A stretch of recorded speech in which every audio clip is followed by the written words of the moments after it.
चिंता की बात है और अगर एक भी ऐसी घटना घटती है तो वो ज़रूर सरकार को सवालों के घेरे में खड़ा करती है। हम लोग खुद प्रदेश प्रशासन से मुख्यमंत्री जी, जो कि प्रदेश के हमारे गृह मंत्री भी हैं, इनसे भी हम लोगों ने पुनः ये आग्रह किया है लिखित तौर पर भी, क्योंकि हाल फिलहाल के दिनों में जिस तरीके से टारगेट किलिंग भी बढ़ी है, जिस तरीके से अनुसूचित जाति से आने वाले लोगों के लिए खास तौर पर पासवान समाज के लोगों की भी इस दौरान चुन चुनकर हत्याएं की गई हैं, उसके अलावा भी शहरी इलाकों में भी जिस तरीके से घटनाएं यहाँ पर एकदम से बढ़ी हैं, ये यकीनन सरकार के लिए चिंता का विषय है। मुख्यमंत्री जी से भी ये आग्रह हम लोगों ने पुनः किया है कि इस बात को नियंत्रित करने की ज़रूरत है। कौन ऐसे असामाजिक तत्व हैं जो कि चुनावी वर्ष, और मैं मानता हूं कि कहीं ना कहीं इसके पीछे राजनीतिक दृष्टि भी है, ऐसे असामाजिक तत्व जो कि चुनावी वर्ष होने की वजह से सरकार और सरकार की छवि को खराब करने की सोच के साथ इस तरीके की घटनाओं को अंजाम दे रहे हैं, उन लोगों को चिन्हित कर कड़ी से कड़ी सज़ा दी जाए। हम लोगों ने भी स्थानीय प्रशासन अलग अलग ज़िलों में जहाँ जहाँ पर भी इस तरीके की घटनाएं हो रही हैं, वहाँ पर एसपी हो, स्थानीय प्रशासन के लोग हों, उनसे बात कर तुरंत ऐसे लोगों को चिन्हित कर कड़ी कार्रवाई करने का हम लोगों ने भी बात किया है। उम्मीद करते हैं मुख्यमंत्री भी इस बात को लेकर गंभीर हैं, चिंतित हैं, जिस तरीके से ये घटनाएं बढ़ी हैं। उम्मीद हम लोग ज़रूर करते हैं कि भविष्य में कम से कम ये घटनाएं नियंत्रित होंगी। चिराग जी, आपने कहा कि राजनीतिक एंगल है, उमर पासवान मामले में तो आपके पार्टी का नेता का नाम आरजेडी भी लगातार ले रही है, कार्रवाई भी हुई है, तो राजनीतिक मतलब क्या है इसका? भाई, जिसका भी नाम सामने आ रहा है और किसी ने भी, भले वो हमारी पार्टी का कोई सदस्य हो, गठबंधन का कोई हो, या कोई भी व्यक्ति असामाजिक सोच रखने वाला जो ऐसी घटनाओं को अंजाम दे रहा है, उसको कड़ी से कड़ी सज़ा मिलनी चाहिए। किसी का भी संरक्षण किसी अपराधी के प्रति नहीं होगा। हम लोगों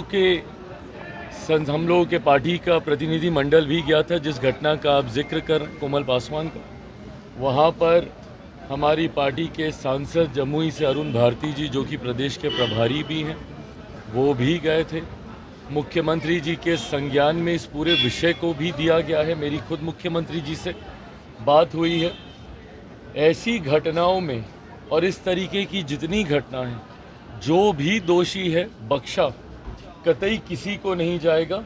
कड़ी से कड़ी सज़ा सबको होगी, बट हाँ, भविष्य में ऐसी घटना ना हो, इसको लेकर भी हम सब लोग चिंतित हैं, उसको लेकर भी हम लोग प्रयास कर रहे हैं। मुख्यमंत्री को नॉन सीरियस मुख्यमंत्री बताया जा रहा है। कहा जा रहा है कि मुख्यमंत्री अब सीरियस नहीं है, राष्ट्रगान पे हरकतें करते हैं और देशद्रोह का उन पे केस होना चाहिए। नॉन सीरियस मुख्यमंत्री, अपराधी घटनाएं हो रहे हैं और कुछ बोलते नहीं है। बिहार दिवस में 4 मिनट। देखिए, मुख्यमंत्री को इस तरीके से व्यक्तिगत तौर पर उनके ऊपर आरोप लगाना, उनके बारे में बोलना, मैं नहीं मानता कि राजनीतिक दृष्टि में ये सही है। जब आप राजनीति में होते हैं, एक राजनीतिक दल हैं या राजनीतिक दल के आप प्रतिनिधि हैं, ऐसे में सरकार को नीतियों पे घेरिए ना। लॉ एंड ऑर्डर के विषय पे मैंने कहा ही कि भाई ये सरकार के लिए चिंता का विषय है। बिहार में हम लोग सरकार का हिस्सा नहीं है, हम लोग के पास वो संख्या नहीं है कि हम लोग सरकार का हिस्सा होते। हम लोग और मजबूती से अपनी बातों को हम लोग रखते, जिस तरीके से केंद्र में हम लोग सरकार का हिस्सा हैं। पर हाँ, अगर कोई नीतिगत विषय पर आपको ऐतराज़ है, इन बातों को आप रखिए, मजबूती से रखिए। सरकार जवाब देने के लिए तैयार है, सरकार को जवाब देना भी होगा। पर ऐसे में मुख्यमंत्री के स्वास्थ्य को लेकर व्यक्तिगत आरोप प्रत्यारोप करना उनके ऊपर, मैं नहीं मानता कि ये सही है। मौलाना मदनी और कई मुस्लिम संगठन ने बाइकआउट किया है आपके और सारे मुस्लिम संगठनों ने आपका और सीएम नीतीश के दावते इफ्तार का बाइकआउट किया है। देखिए, मैं मदनी साहब का बहुत सम्मान करता हूँ, आदर करता हूँ। उनसे पुराने संबंध हम लोगों के रहे हैं। ऐसे में मैं जानता हूँ कि उनकी अपनी चिंताएं हैं, जिसको लेकर उन्होंने इस तरीके का फैसला लिया है।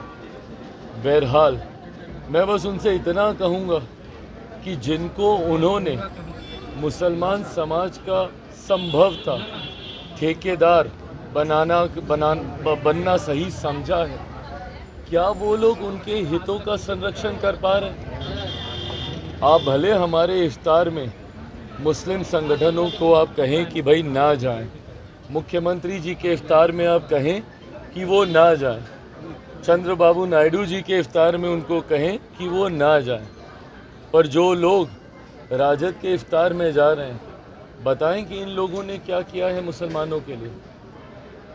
इन लोगों से भी तो सवाल जवाब किए जाने चाहिए ना, जो अपने आप को सो कॉल्ड मुसलमानों का ठेकेदार समझते हैं, उनके हितों के संरक्षण करने वाला समझते हैं। पूछा तो इनसे भी जाना चाहिए कि लंबे समय से सत्ता का हिस्सा ये लोग रहे, क्या मुसलमानों की स्थिति में सुधार आ गया? लंबे समय से राजद जैसी पार्टियां, सपा जैसी पार्टियां जो अपने अपने राज्यों में सत्ता में रही, क्या किया इन लोगों ने मुसलमानों के लिए?